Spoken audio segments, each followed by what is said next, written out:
Tengo una sal que ya no sala, una iglesia que no sale, una luz bajo la mesa y una virgen despistada. Hola Alex, ¿cómo estás? Pues bien, aquí estoy en Valencia y como todo el mundo llevo camisa y pantalón de pijama. Yo no, yo llevo un pantalón de chándal, que solo lo uso en casa. Vamos, el principio es estar cómodo. Cómodo. Y cómodo, pero también presentable. Entonces, es combinar eso. Muy bien. Oye, ya sabes que vamos a hablar un poquito de iglesia. ¿Mm?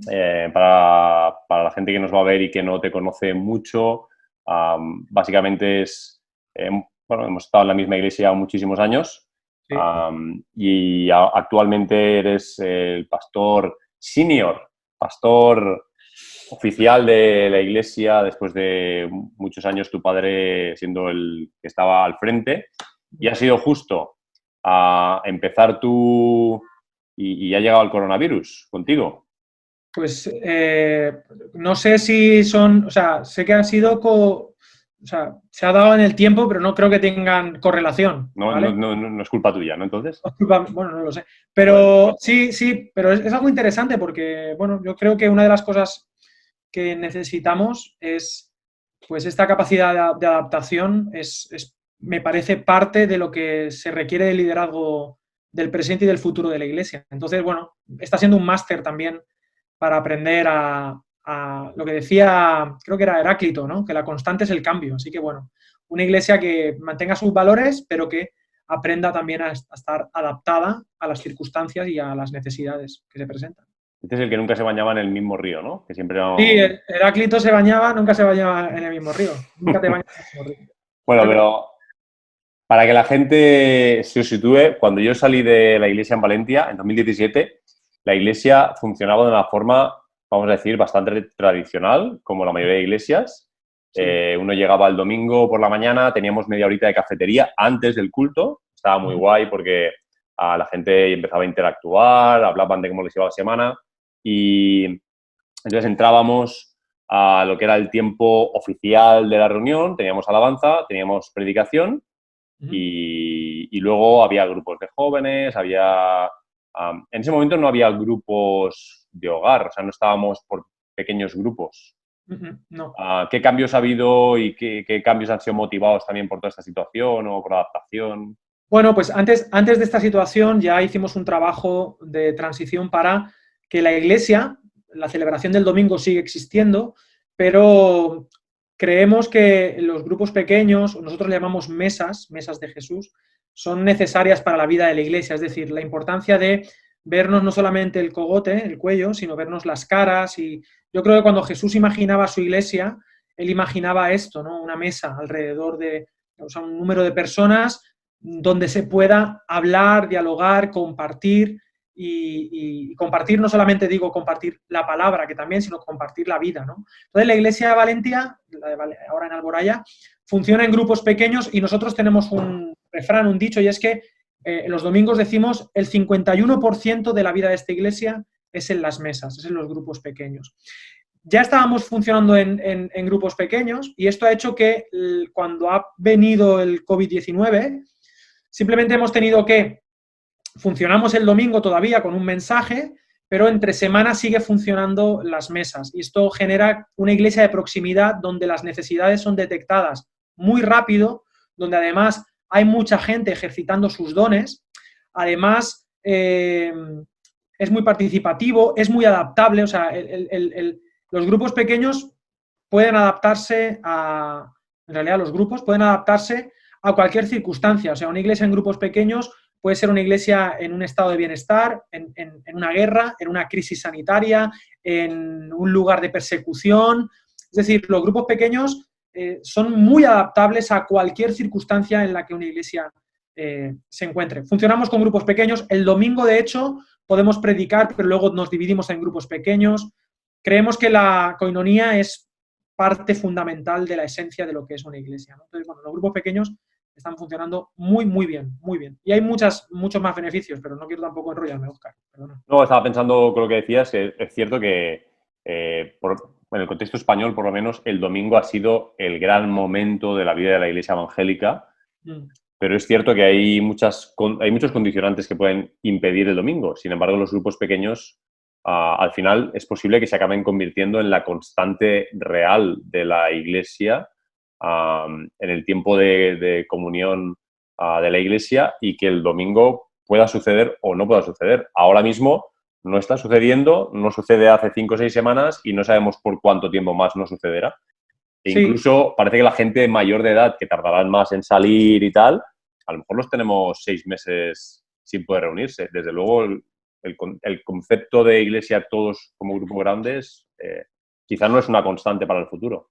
Sí, correcto. La iglesia puede ser iglesia sin la reunión oficial del domingo, pero no puede ser iglesia sin comunidad. Entonces, ¿cómo hacemos comunidad, por ejemplo, con este grupo de riesgo, como pueden ser los ancianos, durante los próximos meses o, bueno, no voy a decir años, pero esto va a durar medio año, un año, quién sabe, ¿no? Pues cómo cuidarles, ¿no? Muy interesante que algunos ancianos de mi iglesia están felices y contentos porque ahora manejan Zoom y es muy interesante porque, por ejemplo, para ver a tus nietos, para ver a tu familia, es todo un descubrimiento, es muy bonito que a pesar de la limitación física, poder verles, ¿no? Y pensando en el domingo y en los grupos, para mí es genial el domingo, es un lugar fantástico el poder congregarnos, abrazarnos, pero nosotros, por ejemplo, hemos cambiado un poco el chip y decimos lo que ocurre el domingo es una reunión de esos grupos pequeños, ¿no? Viene gente nueva también el domingo, pero es como una celebración de todas esas mesas que nos juntamos una vez a la semana, pues para cantar una voz, para escuchar una palabra y, en fin, es muy interesante también porque obviamente esto no significa que todo el mundo que lleva un grupo pequeño es un maestro de la palabra. Esto es muy importante. ¿Por qué? Porque una de las cosas que a mí me funciona y lo que decimos es, lo que es la palabra, lo que es la enseñanza, la transmitimos el domingo y tú puedes enseñar a 200, a 300 personas simultáneamente. Pero digamos que el rol del grupo pequeño es un rol más pastoral, es un rol donde nos comunicamos unos con otros, donde somos generosos con el tiempo, donde nos escuchamos. Aprendemos, sí, pero no es que necesitemos que el responsable de ese grupo o los responsables sean gente que son predicadores. No, nosotros intentamos evitar eso. O sea, el grupo pequeño, el valor añadido es el diálogo, la conversación, el conocerse, el compartir vida y, en fin, en ese sentido es súper enriquecedor. Uno sale de un grupo pequeño aprendiendo mucho sin necesidad de que haya una masterclass de 1 hora. Eso ya lo hemos tenido el domingo. No sé si me hago entender. Bueno, simplemente una manera de hacerlo, no es la única, pero a nosotros nos funciona muy bien y le quita mucha carga a la gente que dice, no, yo no me veo capaz de tal. No, si eres capaz de escuchar a la gente, de preocuparte por ellos, de orar por ellos y tienes un corazón de querer servir a los demás, puedes llevar un grupo, a mi juicio. Déjame que te haga una pregunta sobre Zoom, sobre la realidad virtual en la que estamos reuniéndonos y viviendo hace 5 o 6 semanas. Sí. Claro, esto es nuevo para la mayoría. Es decir, quizá incluso para vosotros las mesas eran reales antes, pero eran físicamente reales. Ahora se han trasladado a una reunión como la que estamos teniendo tú y yo ahora, pero 5, 7, los que sean. La naturaleza humana es empezar el curso con mucha fuerza y luego irse diluyendo y dejas de tomar apuntes a partir de febrero o marzo. Es la naturaleza de la mayoría. Una pregunta múltiple. ¿Crees que eso va a ir pasando con las reuniones a través de Zoom? ¿Crees que está habiendo ahora mucho, no hablo solo por vuestra iglesia, sino en general, y si os está pasando o crees que va a pasar con vosotros? Mucho hype con qué guay es ser iglesia de esta manera. Creo que hay mucha gente que está entusiasmada con este enfoque, le parece mucho más realista. Creo que hay mucha gente que está teniendo un sentido de pertenencia mayor ahora, que cuando podía reunirse, como cuando uno deja de vivir en su país, se va a vivir a otro extremo del mundo y entonces se compra la bandera de su país y la pone en la pared cuando en su país... Claro. Patriotas, cuando estamos fuera somos más patriotas. Exacto. ¿Crees que está habiendo hype con esto, como un entusiasmo, como una efervescencia que va a bajar y entonces vamos a tener dificultades o otro tipo de dificultades para manejar esto? Sí, obviamente estamos ahora mismo en un momento efervescente, pero que es un momento también que hay que aprovechar, es decir, para, por ejemplo, lo que te comento, implementar esta aplicación Zoom o la que sea, para que la gente la conozca y la maneje. Ahora, pues sí, cómo mola estar en este rollo, el boom del Zoom, ¿no? Pero, obviamente, nosotros llevamos ya, pues eso, 5 semanas ya, ¿no? Haciendo este tipo de tal y de momento está funcionando muy bien y, como digo, la gente está muy entusiasmada con el tema. yo tuve grupo ayer tuve grupo, y además esto tiene ciertas limitaciones, ¿no? Pero también aprendemos cosas. Por ejemplo, uno tiene que respetar mucho el turno de palabra, y siendo España, pues es muy bonito esto, aprender a escuchar. Ayer, por ejemplo, también, claro, si esto lo conviertes en una masterclass es un rollazo patatero, pero si es la única manera que tenemos de comunicarnos, si son preguntas y es diálogo, uno sale muy enriquecido. Ayer lancé la pregunta en el grupo y les dije, oye, ¿qué os preocupa? ¿Qué es lo que más os preocupa ahora, ¿no? Ahora que han pasado estos 40 días, ¿qué es lo que os preocupa, ¿no? Bueno, aquello fue, o sea, la gente, o sea, realmente conectamos, lloramos, porque es que necesitamos la comunicación. El medio, pues este es el que tenemos, si podemos hacerlo físicamente mejor. Y yo creo que todo es una cuestión de ritmos, es decir, obviamente ahora hay un uso y un abuso de esto es como a saco, ¿no? Como cuando salió Internet al principio, los chats estos, todo el mundo estaba flipando. Y esto, pues como todo, esto buscará una seguida. Y tiene que ver con los ritmos, ¿no? Yo creo que si encontramos el ritmo de reunión, de congregarnos, de saber cuándo juntarnos, de que tenga un momento pues eso, que dure lo que tenga que durar, una hora, que no sea una cuestión de mega abusar de esto, es positivo y como todo, habrá un desánimo, pero si consigues que esto dé unos... O sea, la recompensa de esto, si es simplemente congregarse y hacer lo mismo y ya está, bueno, pues te desanimará cuando deje de ser lo nuevo. Pero si realmente hay un beneficio al alma que tiene que ver con unas relaciones de acompañamiento reales, es una cuestión de ritmo, debe darse, lo necesitamos. La Iglesia necesita estos grupos pequeños, y más ahora, mucho más ahora. O sea, sí. Una última pregunta, ¿vale? Vale. Más a ti como pastor de la Iglesia ahora, hacia tu persona. Sí. ¿Cuál es la mayor dificultad que estás encontrando estas semanas para cuidar de la Iglesia? Es decir, hablabas de limitaciones. Es cierto, hay limitaciones. Si no tuviéramos estas limitaciones y pudiéramos reunirnos y tal, la pastoral tiene muchas dificultades. O sea, no estamos hablando de simplemente a lo mejor han cambiado. Como pastor, ¿cuál es la principal dificultad que te has encontrado estas 5 semanas? Bueno, me he encontrado dos. Una tiene que ver con la proclamación. No consigo ver todavía, intuyo y estoy orando, pero no consigo ver cómo proclamar el Evangelio de manera efectiva sin la cercanía, ¿no? Sin la proximidad, ¿no? Y que dé resultado. O sea, podría... Sí, me cuesta, ¿no? El hecho de proclamar el Evangelio, cómo llegar a gente no creyente, ¿no? Es algo que no sé cómo, pero me parece que debe ser una prioridad. Y número dos, el hecho de no encontrar físicamente, de nuevo, el ritmo de los domingos a la gente, hace que por mi carácter o por mi forma de ser me cueste mucho, pues eso, estar atento de todo el mundo, ver que todo el mundo esté cuidado. Me da la sensación de que estamos dejando gente, y aunque estamos con los grupos para que eso no ocurra y que tener muchos ojos, en fin, es muy complicado. No todo el mundo pilota las redes sociales, maneja Zoom y en fin, hay que multiplicar la comunicación y eso es algo que me está costando, ¿no? Y, en fin, me gustaría añadir una cosita también. ¿Vale? Y creo que también es un buen momento para la Iglesia para hacer dos énfasis, ¿no? El hecho de, número uno, mucha formación. Es un momento para, si no podemos salir a pescar, que es lo que tal, es hora de remendar la red, ¿no? Entonces, invertir mucho en la gente que quiere ya servir, que está manos a la obra, vamos a afilarles la sierra, y tú mismo, ¿no? Uno mismo formarse, hacer equipos de trabajo, ¿no?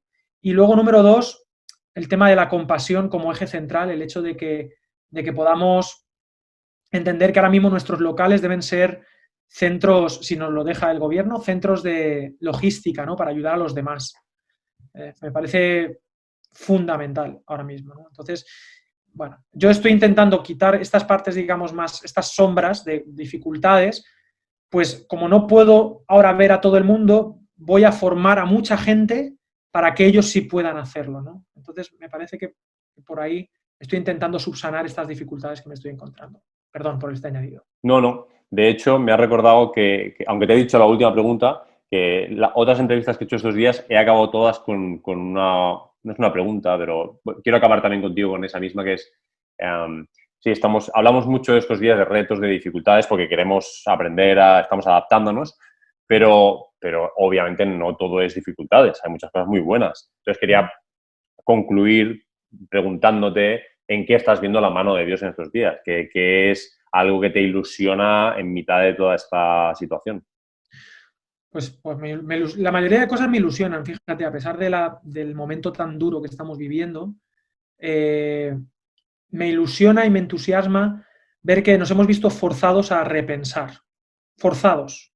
O sea, estamos forzados a repensarlo todo, repensar nuestra eclesiología, volver a los principios, volver a la esencia, olvidar o dejar de lado lo superfluo, ver que lo que pensábamos que era no negociable de repente se ha convertido por necesidad en algo negociable y que quizá le damos importancia a cosas que no son tan importantes para la vida de la Iglesia.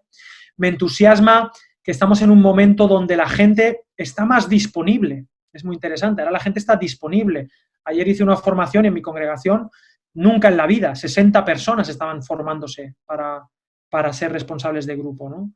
Y bien, y genial, y aprendiendo, ¿no? Y estamos en un momento de aprendizaje, es decir, de discipulado, que podemos aprovechar muchísimo, muchísimo, ¿no? Y además estamos en un momento que es un campo de pruebas donde ahora mismo hay que ensayar, hay que probar, hay que equivocarse, ¿no? Entonces, gracias a Dios tenemos ahora el derecho y la obligación de probar, ¿no? Y de abrir nuevos horizontes y de implementar nuevas herramientas que espero que cuando pase esto podamos continuar teniendo, ¿no? Y que los principios que hemos recordado en estos momentos no los olvidemos cuando pase todo esto, ¿no? El ser humano tiende a olvidar muy rápido, pero yo espero que haya una minoría de gente que no olvide lo que estamos aprendiendo en este sentido. Por ahí iría mi reflexión, ¿no? Es un momento de reflexionar y de intensificar el discipulado, la didaché, ¿no? La doctrina, en el buen sentido, ¿no? La enseñanza profunda de formar gente. Me parece una oportunidad de oro.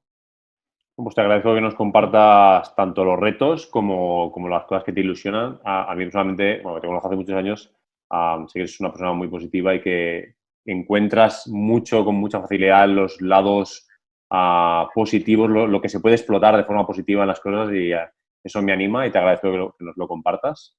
Y mucho ánimo con la iglesia. Gracias. Bueno, a veces me paso de entusiasmo, pero para eso está la realidad.